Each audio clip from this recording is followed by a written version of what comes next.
Thanks for joining us here on 9 News Plus. I'm meteorologist Chris Bianchi, and today I want to take a detailed look at Colorado's snowpack and why it's been so above average so far this season, also specifically where we've seen that added snowpack and also what it might look like as we head over the course of the next few weeks. Top line takeaways are snowpack overall for us across the state, with some minor exceptions, has been awesome for us so far this year. We are well above our season-to-date snowpack average, and that is certainly good news. That'll help replenish a lot of those drier reservoirs, and also it will help increase some of those stream flows. A lot of downwind impacts into the Colorado River, Lake Mead, Lake Powell will get some of this water, and this is certainly good news. And kind of want to start things off by taking a look at where we are in terms of our snowpack so far this season. Now, keep in mind, this is season-to-date averages, means through March the 21st, we are at 133% of our typical snowpack, again, between as of March the 21st here across the state of Colorado. You might notice a couple things on this. One, how southwestern Colorado is doing so much, frankly, better, so much more snow in that part of the state. A lot of that's come recently as well, last month or two, in the Gunnison and San Juan River basins. That's where we've seen a lot of our recent snowfall in the last month or two in that area. And then there's a pretty notable difference as you get east of the Continental Divide, the South Platte and Arkansas River basins, around maybe even a little bit below our season-to-date averages. But for the most part, the mountains on a widespread basis are doing pretty well so far this season. Now, I mentioned the San Juans in particular doing exceptionally well. This is the third best snowpack on record. Now, should note that records only go back to 1987, so for the last 35 years, this is the third best snowpack to date on record for us into the San Juan River Basin. That is certainly exceptionally good news for that part of the state. There is less consistent snowfall east. We've had less of that snowfall east of the divide, Continental Divide, and the reason being is the storm pattern that we've been in has been mostly tapped into these atmospheric rivers in California. That means we're taking a lot of that moisture and that energy and pumping it into our southern and western mountains, and the Front Range mountains tend to typically not get as much of that snowfall, but really across the state. Again, I know I've received on Twitter a few of these anecdotal replies as well, that exactly where I'm living, I know it's St. Mary's Glacier, Vail area. There's some areas that have been a little lagging, even within those river basins. But for the most part here, folks, it's important to pick out that we are in good shape snowpack-wise. That will have, hopefully, some long-lasting impacts into the summer. It'll help stave off wildfires if we keep this snowpack deep into the summer season, which, again, the most important part of this is getting that snowpack to begin with. We are in good shape, so hopefully this helps stave off some of those fires. That also, again, replenishes those reservoirs and eliminates drought. Now, we are in a La Nina. You've probably heard about this. A La Nina, we're actually technically coming out of a La Nina, but this winter we've been locked into a La Nina pattern. Now, normally what that leads to, well, it starts with colder than average sea surface temperatures across the central Pacific Ocean. The Pacific Ocean, the largest ocean by far across the globe. And when you get a huge body of water with cooler than average sea surface temperatures, it leads to a domino effect of weather, and that has big impacts on us here in the United States. First and foremost, it leads to more thunderstorms over tropical East Asia. So Indonesia, Malaysia, north through the Philippines tend to have stormier than average weather, and that leads to a further domino effect that often leads to drier than average weather for us across the southwestern United States. Now, if you've been tracking the weather at all or been paying attention at all, you know that this typical La Nina pattern has really not played out. In fact, what we've been looking at has been more of a typical El Nino winter-like pattern, which is, of course, as I mentioned, this is the opposite. I'm talking about an El Nino winter.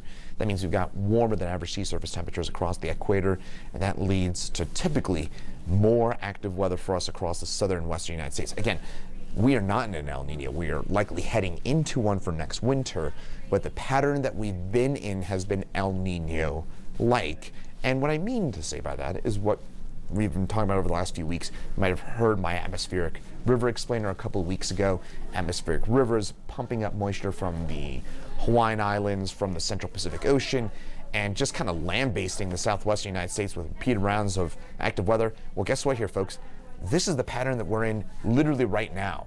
This has been our pattern all winter, well, I shouldn't say all winter long. Last 6 weeks to 2 months, this has been the pattern that we've just not been able to get out of. It's just nonstop moisture, and again, that's really good news, especially for our southwestern mountains, but it can also lead to avalanches. We've had 9 avalanche fatalities so far this winter.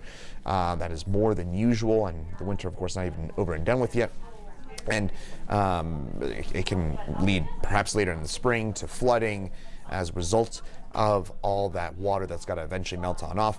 But this has been the pattern we've been locked into. This jet stream parked overhead. It's tapping the moisture out of the central Pacific Ocean, out of the Pacific Ocean in general, and just drenching us here in southern western Colorado for the last few weeks. And as mentioned, this is a pattern that we're in right now. So this is just going to continue. And I mentioned those snowpack numbers, right? We're already well above average. Folks, those numbers are going to look quite a bit different and probably higher this time next week and over the next 10 days because we've got a lot more snow to go. Now, keep in mind, this is through Sunday, and we're going to get just basically nonstop snowfall with only maybe 12 to maybe 18-hour breaks between now and Sunday, which is going to further boost those snowpack numbers. And notice where those highest numbers are, into the southern and western mountains. Once again, the West Elks, the San Juans, even the Rio Grande Mountains, the Sangre Cristos should do fairly well out of the next run of storms. And what that means is the snowpack numbers that you're looking at here, this is what it looks like right now. I would imagine that these numbers are going to be substantially different come this time next week. So over the next 7 to 10 days, I would anticipate that we'll be looking at perhaps as much as maybe even 140, 150% of our statewide snowpack. And in the San Juans, the Gunnison River Basin, we could be looking at 175, 180% of our typical season-to-day snowpack. That's almost 2 to 1 in terms of where we should be in terms of our snowpack in that part of the state. And a final note to that, specifically with the San Juans, I mentioned how we're at our 3rd best season-to-date snowpack. This time next week, I'm just going to tell you it's pretty likely it'll be in that number 1 spot. This is getting close to historic territory for us into the San Juan River, and again, San Juan River Basin. So again, this would be the San Juan Mountains, Telluride, Durango, Purgatory, even on east into Wolf Creek. This is the part of the state that has really felt this exceptionally snowy winter to date so far, and we're going to add to that as we head over the next few days. Again, this pattern that we've been locked into that's led to this higher than average snowpack, it kind of almost gets a bit of a superdose this week with that jet stream parked overhead. That'll lead to more snow. So top line takeaways: 1, really good season statewide, northern, southern mountains, everybody getting their snow, but the southern mountains in particular getting close to historic territory in terms of the amount of snowfall that they've seen so far this winter. East of the Continental Divide, that's where we start getting a bit more hit or miss. We're around average, maybe even in some cases in southeastern Colorado, slightly below our season-to-date snowpack averages.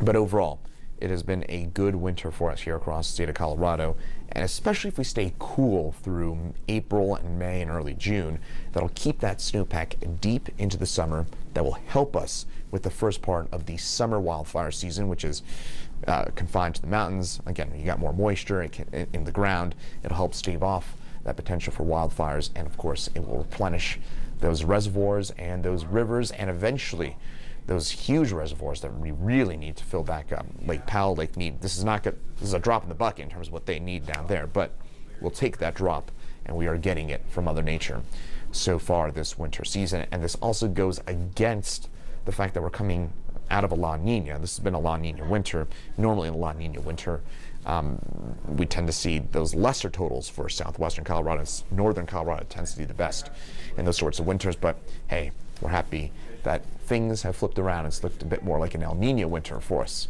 across the mountains. So hopefully that explains our snowpack, where we stand, where we're going, and what that might mean for us here in Colorado over the long term.